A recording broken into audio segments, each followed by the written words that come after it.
तूने अभी तक राजीव को कॉफी नहीं दी? विशाल पूछता है। चांदनी कॉफी का कप विशाल को पकड़ाते हुए, खुद जाकर दे दो। चांदनी चली जाती है। इसे क्या हुआ? ये कॉफी तो कोल्ड कॉफी हो गई है। लगता है फिर से राजीव से झगड़ा कर लिया है। चांदनी खुद से बात करते हुए नीचे जा रही है। पता नहीं खुद को क्या समझते हैं। मैं तो इनसे माफी मांगने गई थी और उन्हें थैंक्स कहने गई थी। आज जान बचाई थी उन्होंने मेरी, पर नहीं, मुझे तो कुछ बोलने का मौका ही नहीं दिया और रूम से बाहर निकाल दिया। मुझे तो ऐसे देखते हैं जैसे मैं कोई अजूबा हूँ। राजीव शर्ट पहनते हुए खुद से, मुझे तो लगा सुबह जो उसने किया उसकी माफी मांगने आई है, पर नहीं, वो तो मुझे फिर से सुनाने आई थी। मुझे जानवर कहकर गए हैं। जानवर नहीं, चिड़ियाघर लगता हूँ मैं उसे। ये तो हद है। अरे कोई अगर सॉरी कहने आए तो उसे सॉरी कहने देना चाहिए ना। पर नहीं, मिस्टर राजीव खुराना के आगे किसी की चल सकती है क्या? पूरे के पूरे दुष्ट है, चांदनी कहते हैं। आज के बाद मैं इस लड़की की कभी शक्ल भी नहीं देखूंगा। राजीव बोलते बोलते रुक जाता है। कहीं सच में तो मुझसे माफी मांगने नहीं आई थी, राजीव कहता है। आज के बाद मैं कभी इनसे बात नहीं करूंगी। चांदनी चलते चलते रुक जाती है। नहीं चांदनी, वो अगर नाराज है तो गलती तो तेरी है ना। तूने ही सुबह कुछ ज्यादा ही बोल दिया था। शायद सॉरी कहने आई हो, पर मैंने भी तो बोलने का मौका नहीं दिया ना, राजीव कहता है। चांदनी तू भी ना।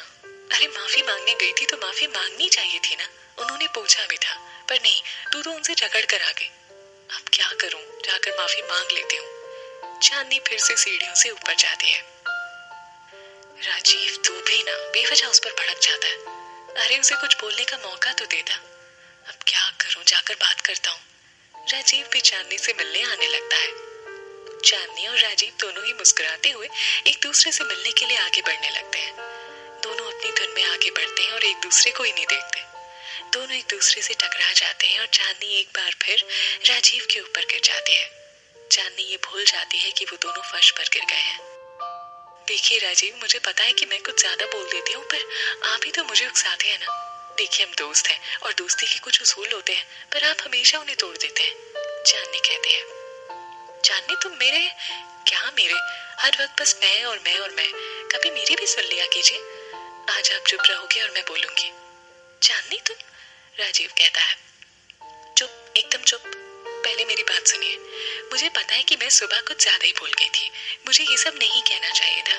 वही बात करने में आपके रूम में आई थी, पर आप तो आप हो। मुझे कुछ बोलने का मौका ही नहीं दिया और लगे मुझ पर बरसने। अब अगर मेरी बात सुन लेते तो क्या मैं आपको जानवर कहती? नहीं ना। आज हम एक बात क्लियर कर लेते हैं कि हम। राजीव चांदनी के होंठों पर अपनी उंगली रखते हुए, चुप, बिल्कुल चुप। अब एक और शब्द मत कहना। बोलने के चक्कर में तुम ये भूल गई हो कि हम दोनों फर्श पर लेटे हैं और तुम मेरे ऊपर हो। ये सुनकर चांदनी की आंखें खुली की खुली रह जाती हैं और वो पलकें झपकना भी भूल जाती है। कुछ देर बाद खुद को और राजीव को देखती है। चांदनी उठकर खड़ी हो जाती है। राजीव भी उठकर खड़ा हो जाता है। आई एम सॉरी, वो मैं, चांदनी जाने लगती है। राजीव उसे फिर से पकड़ लेता है। क्या कह रही थी तुम कि मैं तुम्हें बोलने का मौका नहीं देता क्योंकि मैं इतना बोलता जो हूँ? तो ठीक है, अब मैं चुप रहूंगा और सिर्फ तुम्हारी सुनूंगा। चांदनी हैरानी से मुस्कुराते हुए राजीव को देखती है और राजीव उसे, बोलो।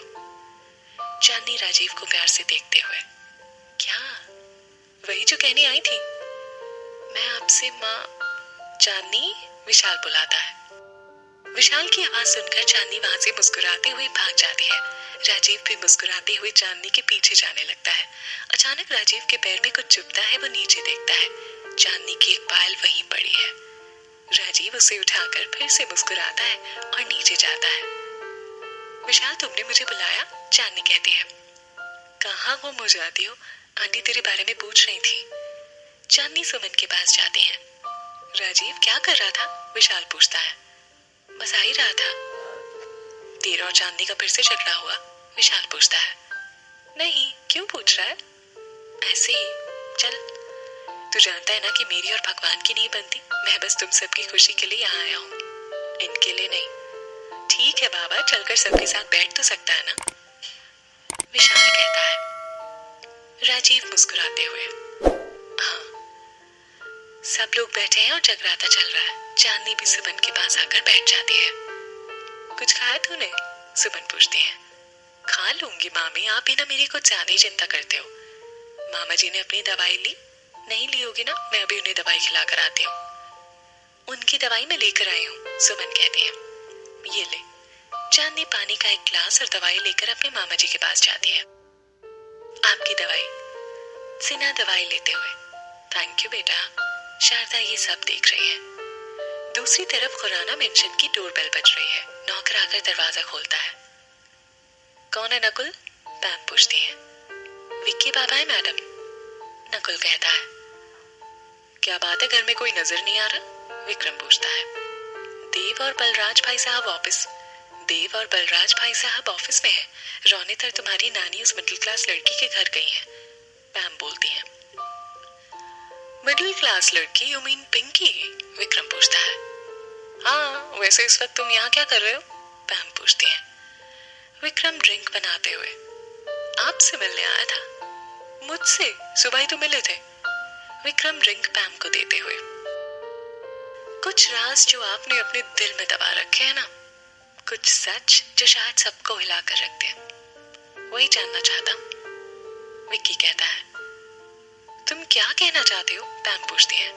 वही जो आप समझ चुकी हैं, विक्रम कहता है।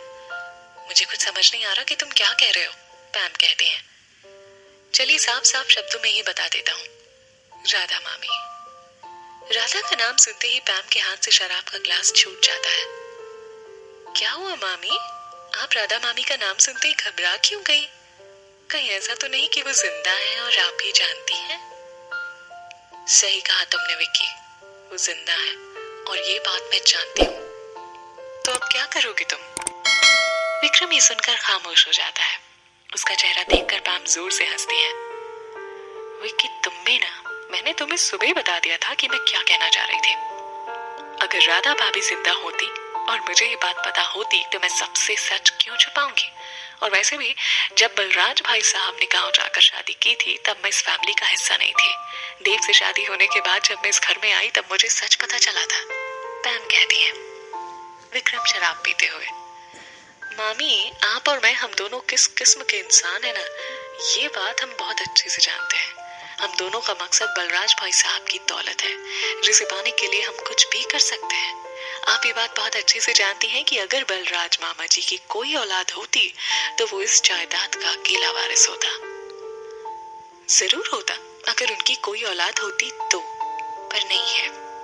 इसलिए मुझे किसी से डरने की कोई जरूरत नहीं है, क्योंकि इस दौलत पर अब मेरे बच्चों का हक है, समझे तुम? पैम कहती है। आपके बच्चों का हक? विक्रम जोर से हंसता है।